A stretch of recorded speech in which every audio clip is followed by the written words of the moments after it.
Brad, good to see you. Good to see you, Bruce. Thank you for rolling out here from all the way from Prosper, Texas. Yes. They're from Rock Creek Church. You've been the senior pastor there for 13 years now? I have been. Wow. So you're the founding pastor, Mhm. and so you've seen it go through a lot of growth and change. Yes. And one of the most recent changes has been COVID-19. Yes. It has hit all of our churches in a lot of different ways. And one of the big topics has been out there is about the gathering back into large groups. Of course, the church never closed. If they're healthy, they've still been reaching the community. Mhm.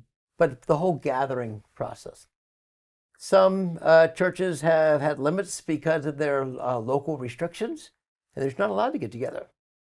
Some have some freedom and opening, but there's some restrictions within that, and so they have to decide how that works for them. There's some churches that have full open opportunity to get together, and they're choosing not to because in their context, they did not feel like it'd be wise. An example would be the African American church. African Americans have been hit way harder when it comes to coronavirus. And so many pastors that have a higher African American population would say, we don't feel like it's responsible for us to meet. Then there are other churches that have done a deep study and thinking through their context and everything and decided, we think it's time. Your church falls into that latter category. Yes.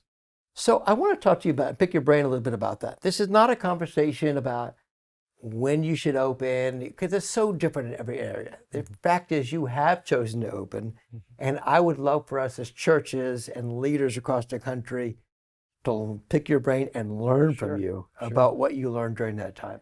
Sure. So I'll tell you what, Brad, give us a kind of a short story of a context of where you came from and what you've been dealing with.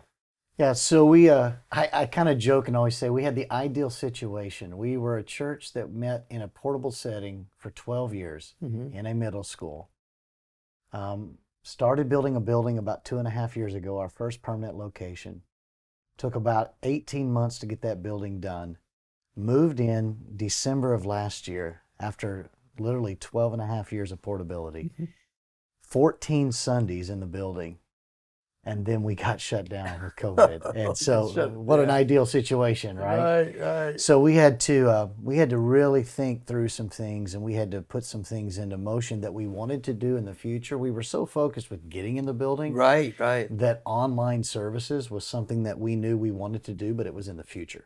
Okay. And COVID-19 sped that up. We had to say, okay, now we have to go online. So it kind of forced it. But yeah, I mean, we've had our ups and downs as a church. We've had our journey has been like everybody else's journey. The enemy has fought against us. There's been great highs, and there's been some difficult low seasons and some struggles. But through that relationship with Converge, through a lot of my relationships with my friends in the Southwest District, in particular Vision Arizona friends, and then Pastor Scott, when he was the pastor at Sun Valley, now President Scott, coached me.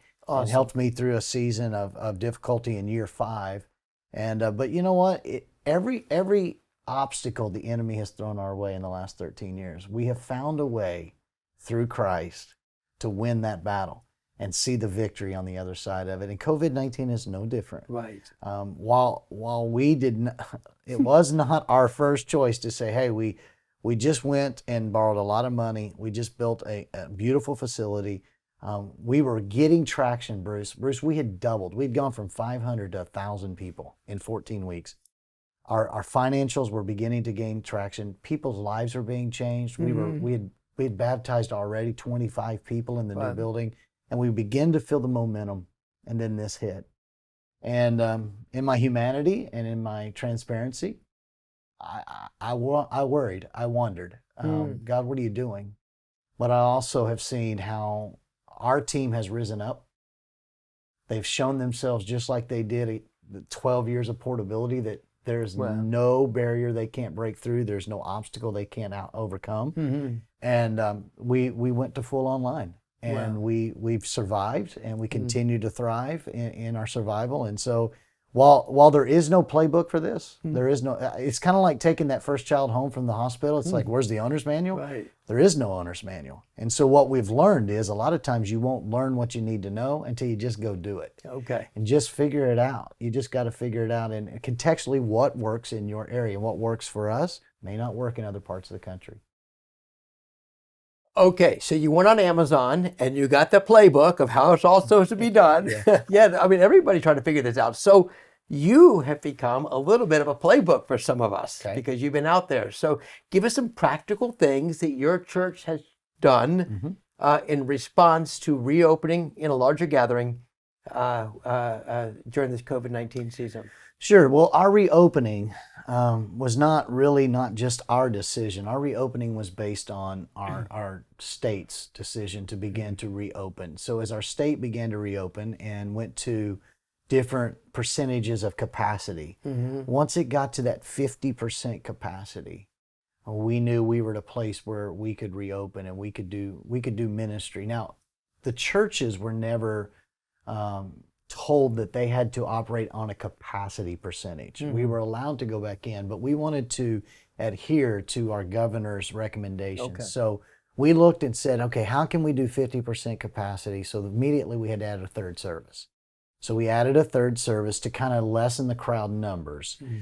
So that was something that we immediately looked at. The second step was, okay, now that we know that we're going to be at 50% capacity, we started removing every other row by taping those rows off. We didn't take the Create some chairs out. space Yeah, there. we sat in every other row. We required family units to sit together, which the teenagers, they really loved that. I got to sit with mom and dad. And then we put 2 seats, which was 6 foot, 2 seats between each family unit. Now, one thing Texas did tell us is if you ride to church together, you can sit together. So we encouraged, like for instance, we encouraged our widow ladies to carpool.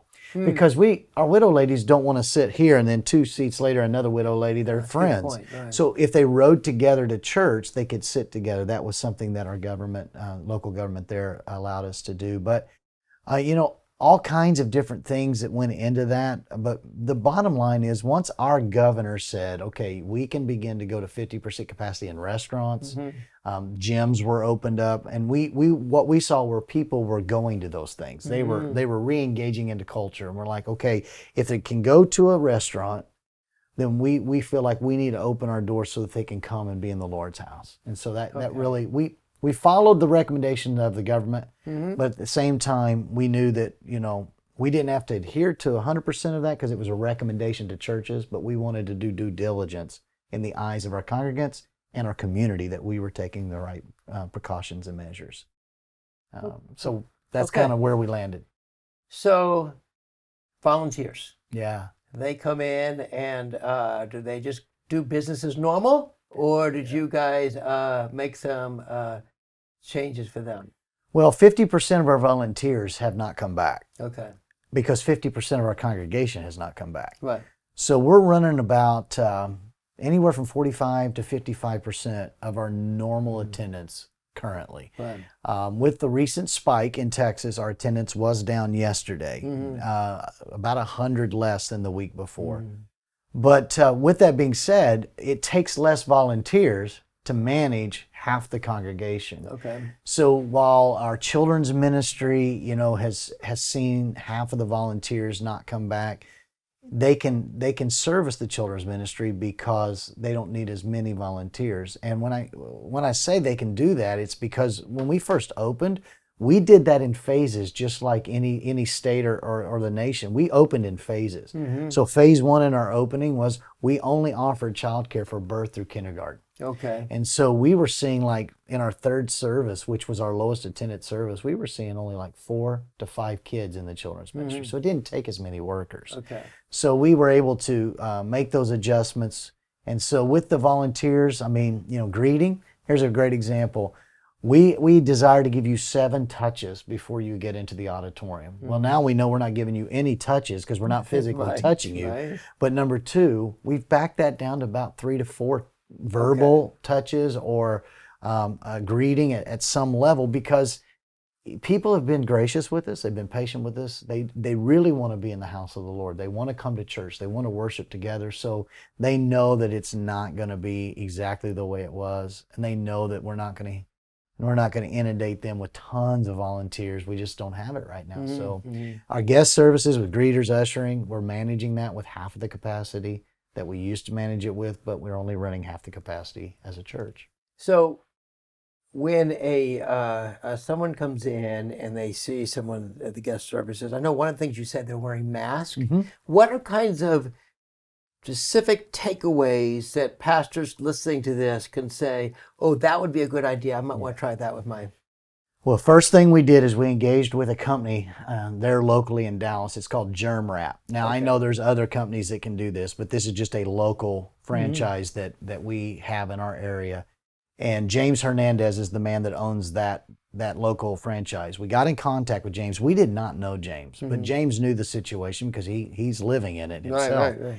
And we contracted with James's franchise of Germ Wrap to come in and disinfect our building first thing on Sunday mornings at 8 a.m. before the 9 a.m. service. Every chair is disinfected, the entire lobby, the entire children's ministry, everything that's touched in the children's ministry is disinfected.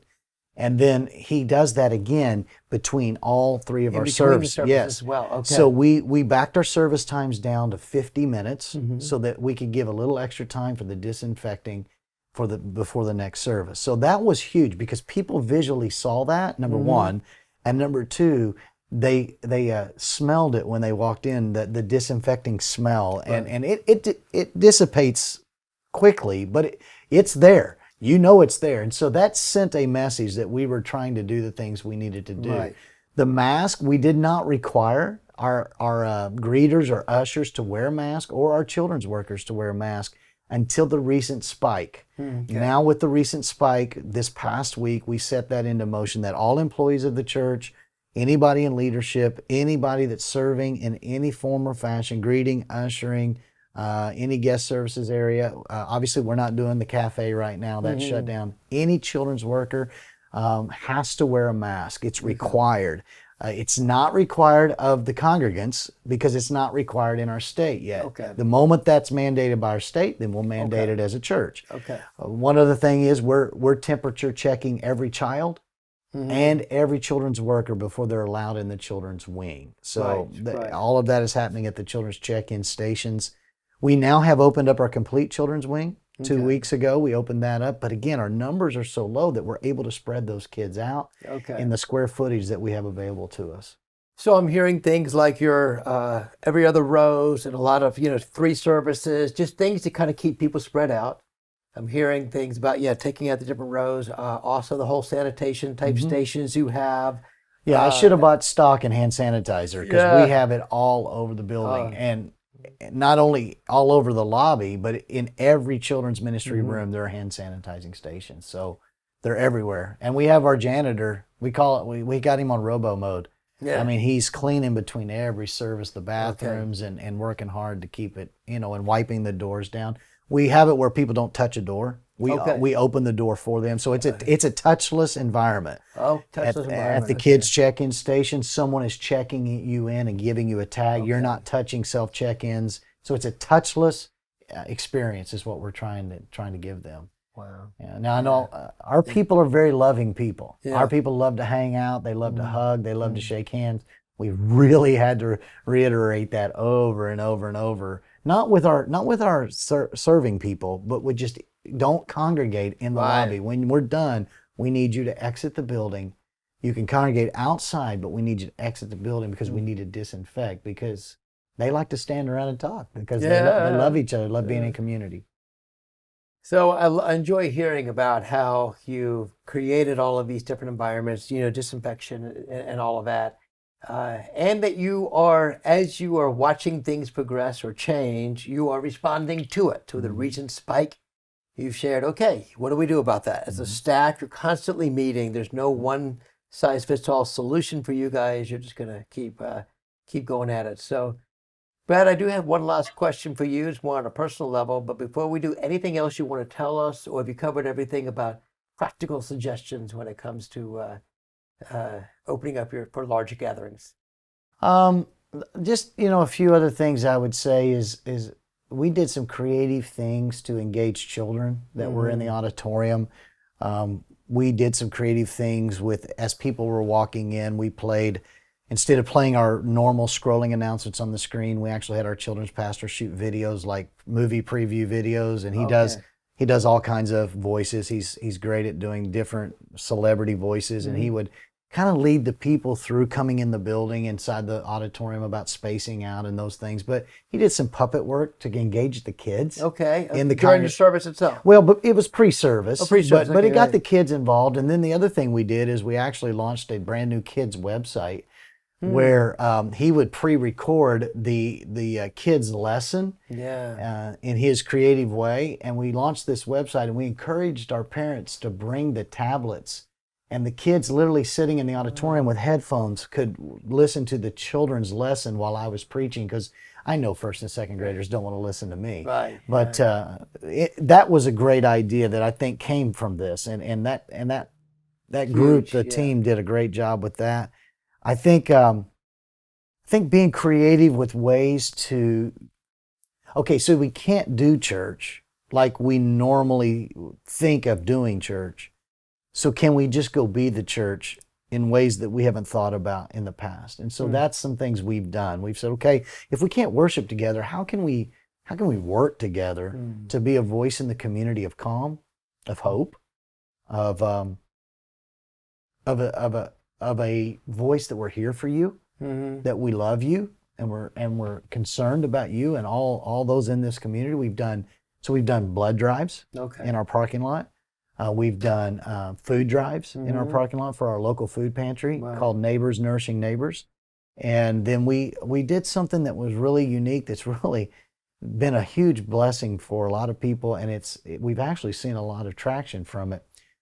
I came up with this idea that, obviously God has not given us a spirit of fear, but of power and wisdom and a sound mind. And so I just came up with this idea. We were going to do a yard sign for Easter. And we do this frequently where, people put a yard sign that invites them to Easter or Christmas Eve. And being that Easter didn't happen in the building this year, Easter wasn't canceled, but it just didn't happen in the building. Right. I came up with the idea, what if we made a yard sign instead of doing the Easter yard sign? What if we just made a yard sign that said faith and a greater sign and fear, and put our church website on it? Faith greater than fear. And so we did that. And we've seen probably over 450 of those signs being placed in our community. And now that we have reopened, we have seen so many first-time visitors that were walking in the neighborhood, because everybody's walking in the evenings. Right. Like, people are walking outside like never before. They were seeing these yard signs. They were going, their interest of faith is greater than fear, going to the website. They began to engage with us online in their living room. Now that we're open, that's where most of our first-time visitors are coming from, the yard sign. Wow. So there's a way to be the church without actually having church, and we're not guaranteed that we're going to be able to stay open. We know each week is a different adventure. And so last week we said, okay, we're going to have to make these steps. We have no idea what this week or the following week. We want stability. At the end of the day, we want stability. I want stability. I want to know what's coming tomorrow. I want to know what's coming next week. I'm a planner. Right. And here's what I've told our congregation. We want stability, but God wants the church to lean into agility. And we've got to learn to pivot quickly. We've got to be agile.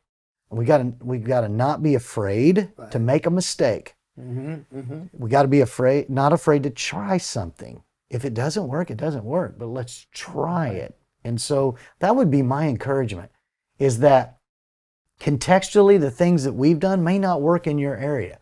And you may do some things that contextually wouldn't work in my area, but we can learn from each other. Try it. Try something. Just don't sit at home and do nothing. Right.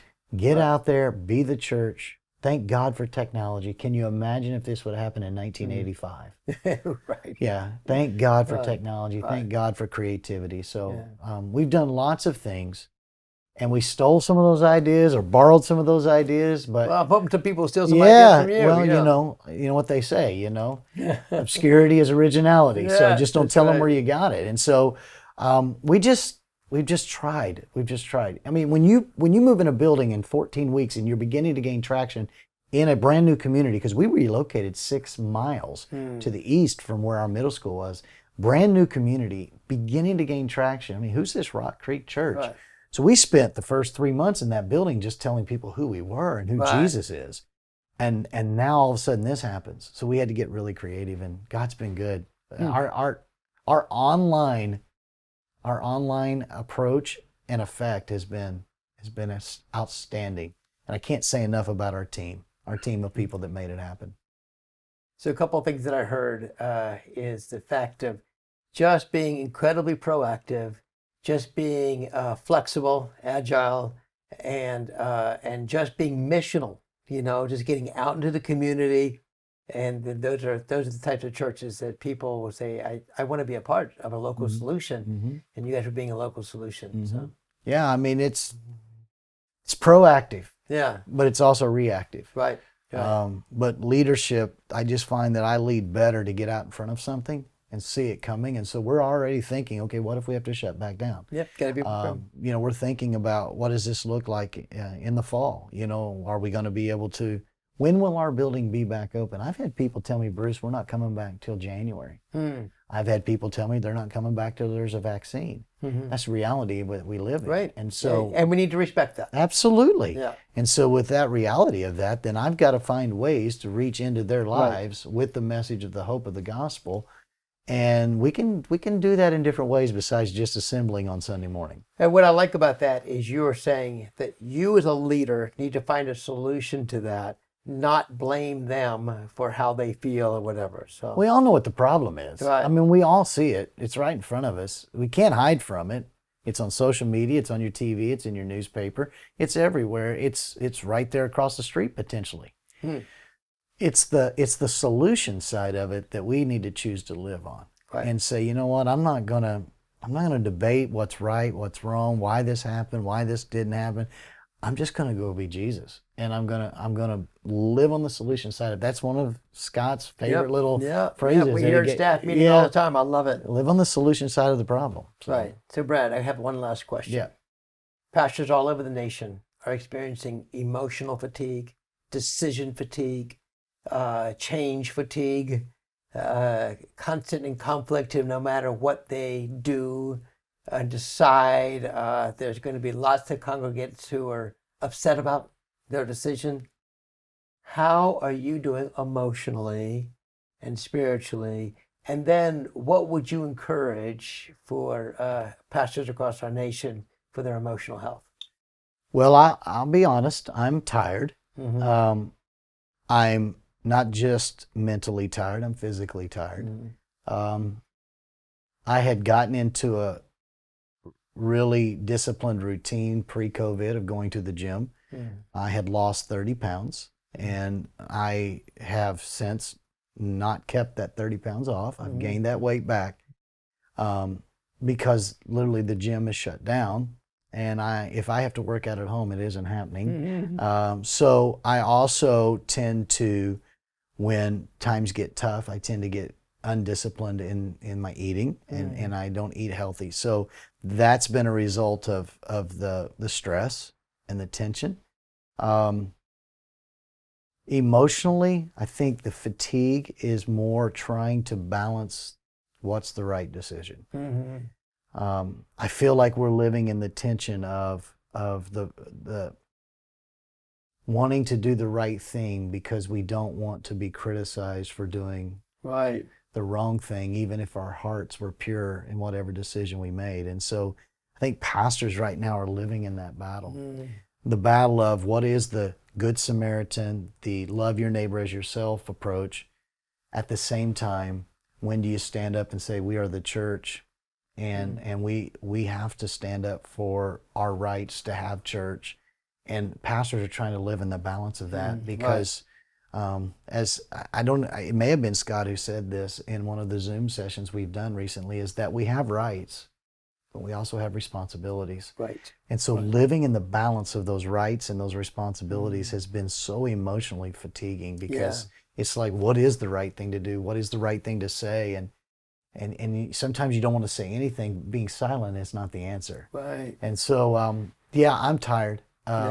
But I'm Zoom tired. I mean, the Zoom meetings are crazy because you not only do you have them constantly, but they're not the same as in-person meetings because you don't feed off that person's community moment, when you're in the presence of someone else. But I'm tired. But here's what I would say is, it's okay as a pastor. It's okay to do some things like, if you're pre-recording services, pre-record 3 or 4 and then take some weeks off. Good word. You know, we just came in here. I didn't just drive here for this obviously. Right. We're in town for an assessment center, but we took the whole week off previous to this week just to drive here from Texas, just to get away. Right. Just to spend some time apart, not apart from each other, my wife and I, but apart from the area. Right. Just to kind of unplug from it. So I think you have to stay in your normal routine. You have to you have to not work 24 hours a day. Right. You have to turn the computer off. You have to have a disconnect. But I'm going to go back to the one thing I love to do that just helps me tremendously. I have a screened-in back porch, and I go on the back porch and I read. And I just read. And I'm reading a book right now called How to Worship a King. And I'm just learning again what genuine worship is. And I'm learning more about my God, more than I knew before, and I'm learning that through this, He's going to get glory. Right. And so I'm being replenished by the Spirit of God through reading, and not just the Bible, but some books, and just, you know, another thing I would say is it's okay to schedule a nap.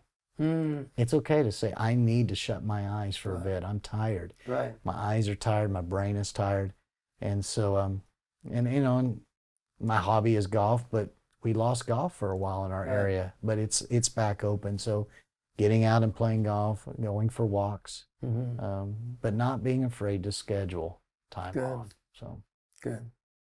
Brad, always great to hang out with you. Yeah, Thanks for your time, and we're going to be praying for what God does in your church, and keep us up to date on your decisions week by week. Yeah. But Thank you, thanks for sharing with everybody. You're welcome. Hopefully we got some practical application out of here. Thank you. All right.